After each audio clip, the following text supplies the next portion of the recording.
I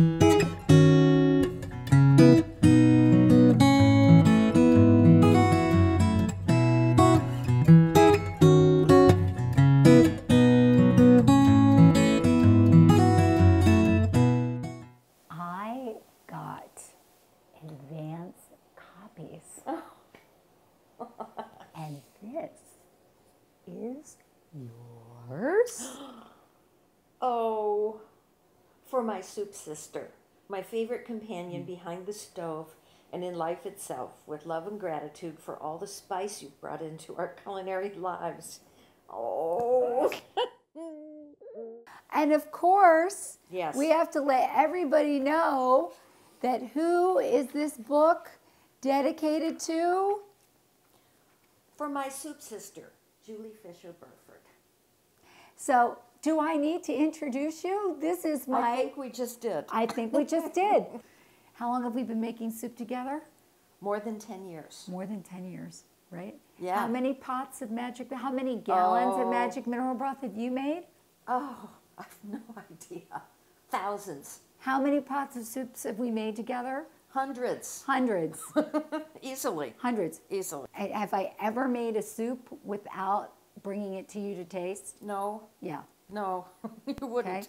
And you wouldn't. Have you tasted every single soup in this cookbook? I have. Yeah. I have. Yeah.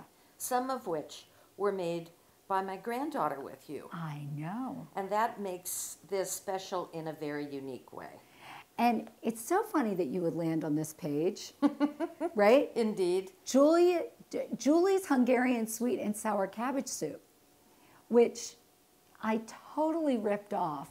Yes, you did. I ripped off. With my total right. permission. I ripped off from your sweet and sour cabbage, Yeah. right, that you serve every fall. It's like the harbinger That's of right. fall. That's right. We have that with your amazing applesauce and roast pork. And roast pork. And I love that sweet and sour cabbage recipe, which you graciously, which we finally scribed and put in the Healthy Mind cookbook. Right. But then I took it a step further and changed it a little bit. Right. And made it into a soup. And you were kind of surprised that I did this. I was surprised because I never thought of it as a soup, but it's a perfect adaptation of a lovely dish. Right. And I remember bringing it up to you. Oh, yeah. In our infamous mason jar. Yes, the mason jars that go back and forth. Right. Up and down the street. Right. And you were really surprised. I was. Yeah. I was, and I liked it. Yeah, you did. All right, I think we should make some. All right. So I want to know, do you know when your first soup memory was? Oh, probably my grandmother's split pea soup. And she used to make it in a pressure cooker. I don't know what part she was doing in the pressure cooker now that I think back to it, but I associate the pressure cooker with that soup. Right, maybe the split peas? Probably cooking the peas because they take a while. Right. She was really the cook in the family, and so all of my good food memories are really hooked up with her. Split pea soup. Split pea soup. I had no idea. Well, and I didn't know what I was going to say until I said it. But that's the memory. Wow. And I grew up during the time when it was all about convenience for so many people. Right. You know, during the 50s in particular. And so it was open a can of tomato soup and that's lunch. Right. But when my grandmother was around, there were things that got made with love and from scratch, as they should be. So that's the genesis. But I always think of soup as such a nourishing, loving, supporting kind of a thing. Right. So it's not surprising that you and I make soup together. I know. We call it the big culinary hug. And when I got married oh so long ago, I really didn't know how to cook. So it was all about teaching myself and making my own mistakes. This was before food TV. Right. So it was me and the cookbook. Right. And the ability to taste and experiment and not be afraid to do that. Right. And wanting to feed my family because somehow that food is love thing got clearly through to me. So that's all part of those food memories are amazing. I associate things with people oftentimes just because of the food that they're connected to. Right. You know, I don't know where I don't know where the red cabbage came in. I think that was actually something that my mother made. And she was not much of a cook, but that was something that she did that I really liked, and I remember that over time.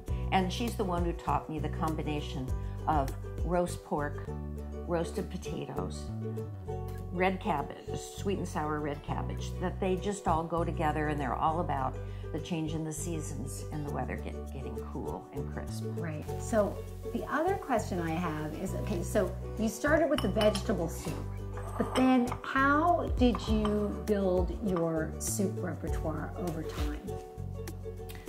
By experimentation. Right. By working with ingredients that I enjoyed, that I liked, and playing with food. I think playing with food is just a wonderful thing to do. I like my time in the kitchen. It's, you know, during the years where I had a very busy career, that was my way of coming home and relaxing. And it's never seemed like work. It's always seemed like something I just couldn't wait to get in the kitchen to do. Right. So it's always been a work in progress. Nothing's ever quite done. Even the recipes that I've been making time after time after time, they morph, they get different. They take on a new character every now and then. I make things up. I think I'm not so much a recipe follower as I am use a recipe for a basic idea and then make it your own person. Right.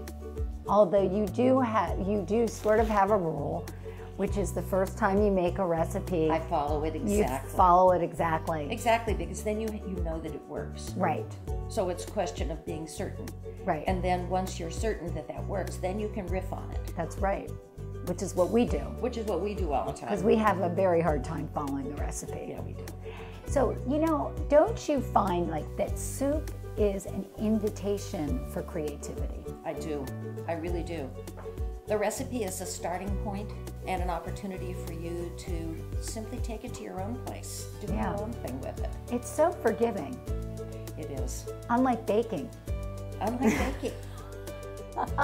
Some people cook. I had to get that in. I know. Some people cook and some people bake. Right. And some people don't.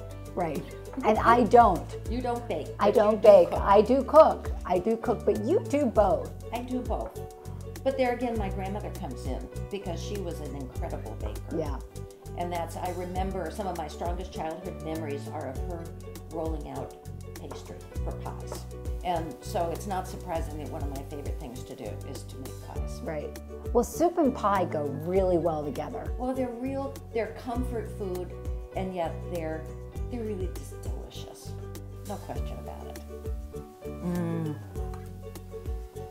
All right. The best part is tasting. The best part's the first spoonful. That is so good. It's chewy. I love chewy soups.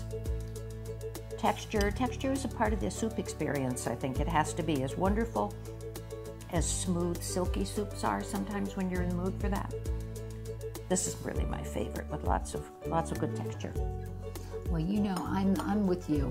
I like something that's got a little bit of chew in it. Yeah. Oh, it's so aromatic.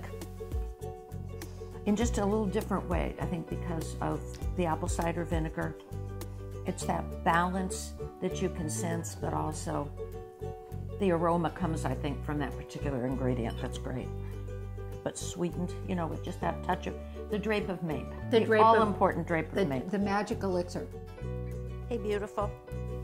This is a kitchen dog for sure. She's always right there, just in case somebody drops something yummy. Oh, yes, I know.